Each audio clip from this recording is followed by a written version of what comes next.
এই তুই কি ডারে?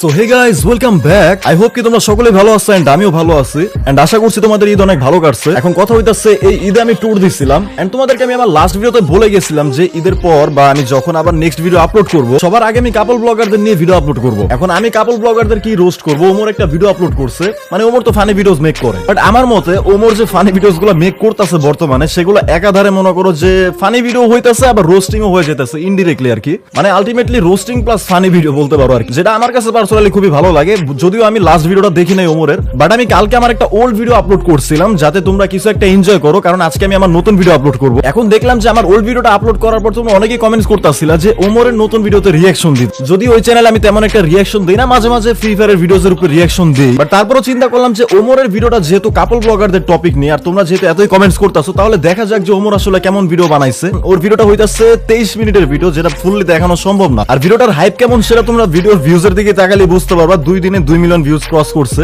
তো যাই হোক, এই ভিডিওটা আমি এখনো দেখি নাই, তো চলো তোমাদের সাথে দেখা যাক। ভিডিওর টাইটেল হইতাছে life of every couple blogger, Bangla funny video. Okay okay guys, তাহলে আমি ভিডিওটা স্টার্ট করতেছি এন্ড সাউন্ড আমি কিছু কমাইতে পারবো না, কারণ এটা কোনো ফ্রি ফায়ারের গেম প্লে না। এটা হইতাছে মনে করো যে একটা ফানি ভিডিও, সেখানে ওদের ভয়েসটা জানতে হবে, মানে ভয়েসটা শুনতে তো হবে, না হলে মজা তো আর পাবো না। দর্শক, আপনারা আছেন অসময় টিভির সাথে, আর আমি রিপোর্টার কাকা। আর আজকে আমরা নিব এমন একজনের ইন্টারভিউ যে নিজে একজন উদ্যোক্তা, বাংলাদেশের একজন সফল ব্যবসায়ী, যার এই সমাজে মান সম্মান বিন্দু পরিমাণেও নাই। যে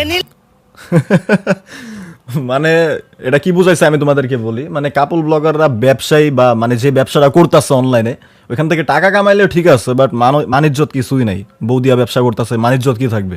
লজ্জ, বেহায়া, পশুর থেকেও নিকৃষ্ট। তার মানে দর্শক, আপনারা বুঝতেই পারতেছেন আমি একজন কাপল ব্লগারের ইন্টারভিউ নিতে আসছি। তো চলেন দর্শক বৃন্দ, সেই বউ এই জায়গায় কি করছে, সময় টিভিরও অসময় টিভি বানাই দিছে। মানে সময় টিভিরও মানে একদিক দা ফানি ভাবে তুলে ধরছে। ভিতরে ঢুকি। বাবা রে বাবা, ফেসবুকে নষ্টামি করে কত বড় বাড়ি বানাইছি। এই তোমরা কারা? আর এদিকে কই যাইতাছো? আঙ্কেল, আমরা ইন্টারভিউ নিতে যাইতাছি। বাসার মেন গেটে লেখা দেখত নাই যে এই বাসায় কুত্তা আর ফেসবুকের হলুদ সাংবাদিক প্রবেশ নিষেধ? বাইরে হই দিকা। বাংলাদেশের সবগুলাকে বিসি জোড়া দিলে অতগুলা বিস। আচ্ছা, ফেসবুকের হলুদ সাংবাদিক মানে কি বোঝাইছে আমি বুঝি নাই। তোমরা যদি কেউ জানো সেটা অবশ্যই কমেন্ট বক্সে জানাই দিবা। কি হইব না, যতগুলা ফেসবুকে হলুদ সাংবাদিক আছে, কোন একটা নিউজ পাইলেই হইছে কুত্তার মতো জিবলা বাই করে আয় পড়ে। ও বর্তমানে বাংলাদেশে মানে সাংবাদিকদের অবস্থাও কিছুটা এরকমই, মানে সেটাই বুঝাইছে। হ্যাঁ, আমি বুঝতে পারছি বিষয়টা। আপনি ভুল ভাবতেছেন, আমি ফেসবুকের কোনো হলুদ সাংবাদিক না, আমি অসময় টিভি থেকে আসছি। টিভি চ্যানেল, সরি বাবা। আচ্ছা আঙ্কেল, এই বাড়ির মালিক আপনার কি হয়? আমি তো ওর বাবা। কি বলেন আঙ্কেল, আপনি একজন কাপড় ব্লগারের বাবা? আচ্ছা আঙ্কেল, আপনি যে একজন বউ ব্যবসায়ীর বাবা, এতে আপনার অনুভূতিটা কি? ওয়াক্ফ, লজ্জা করে। আমি তো সমাজে মুখই দেখাইতে পারি না, এর লেগে আমার কেউ জিগাইলে আমি কই দিয়ে আমি কামলা দিয়ে খাই। আমার কোনো পোলাপান নাই। আঙ্কেল, আপনি এভাবে বলতে পারেন না। যত যাই হোক, আপনি তো একজন সফল বউ ব্যবসায়ীকে জন্ম দিয়েছেন। জন্ম তো আমি দিতে চাই নাই, আসলে ওটা ভুলে হয়ে গেছে। দুষ্টা তো আর আমার না, দুষ্টা হইলো ওই ঝড়ের রাইতের। ফার্মেসি খোলা ছিল না। ভাই মানে ওর ফানি ভিডিওস গুলো হইতেছে কি আমাদের, মানে আমরা যেরকম ভিডিওস পছন্দ করি আর কি, অনেকে আছে যে নর্মাল ফানি ভিডিওস বানায়, বাট এগুলো হইতেছে কি মানে আমরা পছন্দ করবো এরকম আর কি। আমাদের যে জেনারেশন আছে এগুলাতে মানে হাসাইতে পারবো এরকম ফানি ভিডিওস আর কি। যাই হোক আঙ্কেল, উনার জন্মের পর থেকে একজন সফল বউ ব্যবসায়ী হয়ে ওঠার গল্পটা যদি একটু বলতেন। এই গল্পটা অনেক অভিশপ্ত, আজকে থেকে বহু বছর আগের কাহিনী। আল্লাহ, আজকে যেন আমার একটা পোলা হয়। আমার স্বপ্ন, আমার একটা পোলা হইলে আমি ওরে মুকেশ আম্বানির মতো বড় ব্যবসায়ী বানামু। আমিন। কংগ্রাচুলেশন, আপনার ছেলে সন্তান হইছে। আলহামদুলিল্লাহ, আমার দোয়া কবুল হইছে। কিন্তু একটা সমস্যা আছে, ওর রিপোর্ট দেখে যেটা বুঝতে পারলাম, ওর মাথায় তো ব্রেন নাই, ব্রেনের জায়গায় গু আছে। আর ওর মাথার জায়গায় পাছা, আর পাছার জায়গায় মাথা। আর এটা থেকে বোঝা যায় ওর কোনো লজ্জা শরম থাকবো না। বড় হওয়ার পর ও একটা নির্লজ্জ বিহায় হইব। ডাক্তার সাহেব, এখন এই সমস্যার সমাধান? I am extremely sorry, medical সায়েন্সে হন পর্যন্ত এই রোগের কোনো চিকিৎসা বের করতে পারে নাই। মানে ওই যে আমি আমার আমি আমার রোস্টিং ভিডিওতে যে বলি যে টিকটকারদের মানে পাছার মধ্যে ব্রেন আর মাথার জায়গা হইছে গু, এই জিনিসটাই আর কি। ভবিষ্যৎ বাবা, অনেক বিপদে পড়ে আজকে আমি আপনার কাছে আইছি।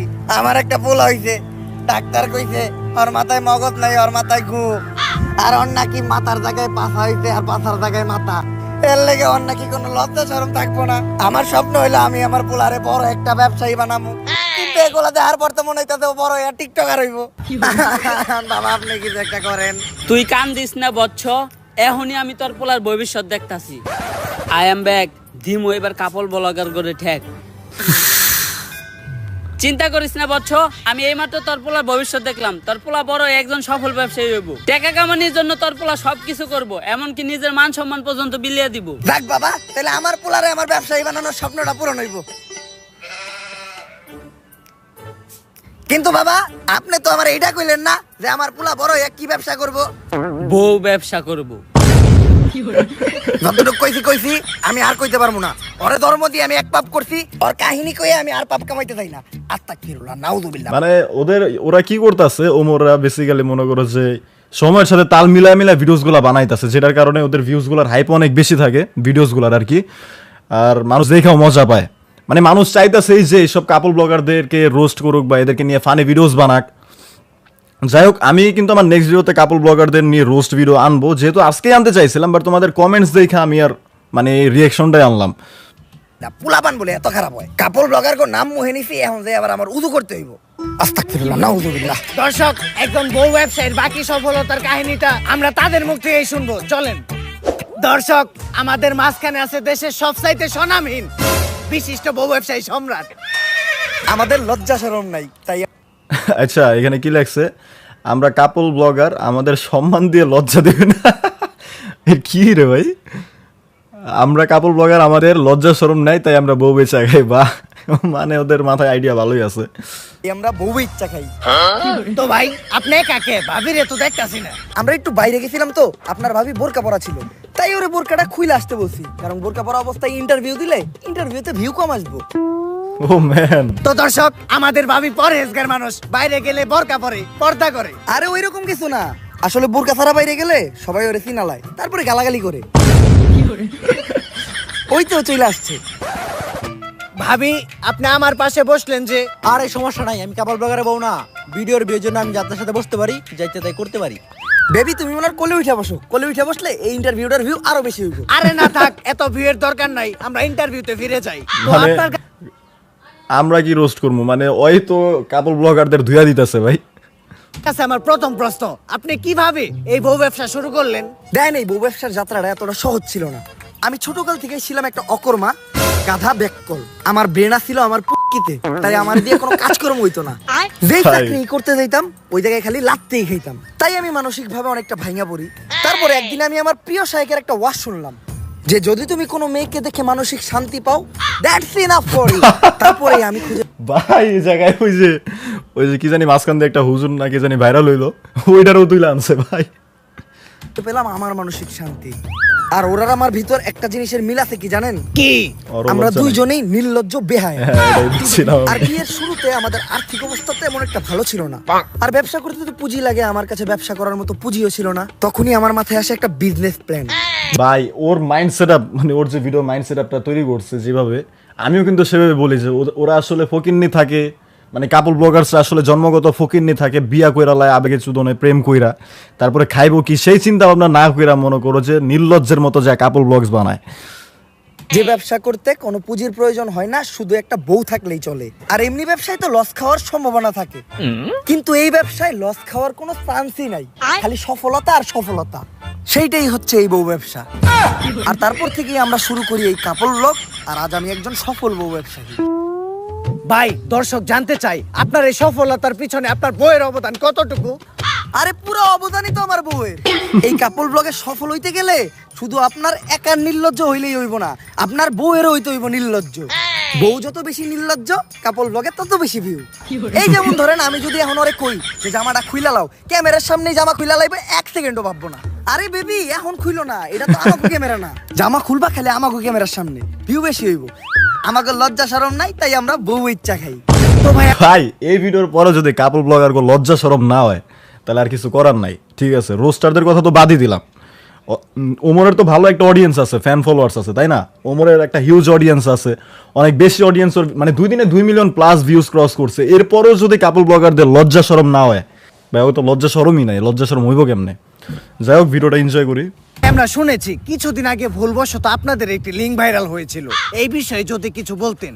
ভাই আজকে আপনার একটা গোপন কথা কই, লিঙ্কটা তো ভুলে ভাইরাল হয় নাই, ওই লিঙ্কটা আমরা দুইজন মিলা ইচ্ছা করে ভাইরাল করছি। ভাই এটা তো আমি নিজেও কইছি ভাই, এটা আমিও আমার ভিডিওতে বলতাছি যে ওরাও কিন্তু সেম মাইন্ড সেট আপ।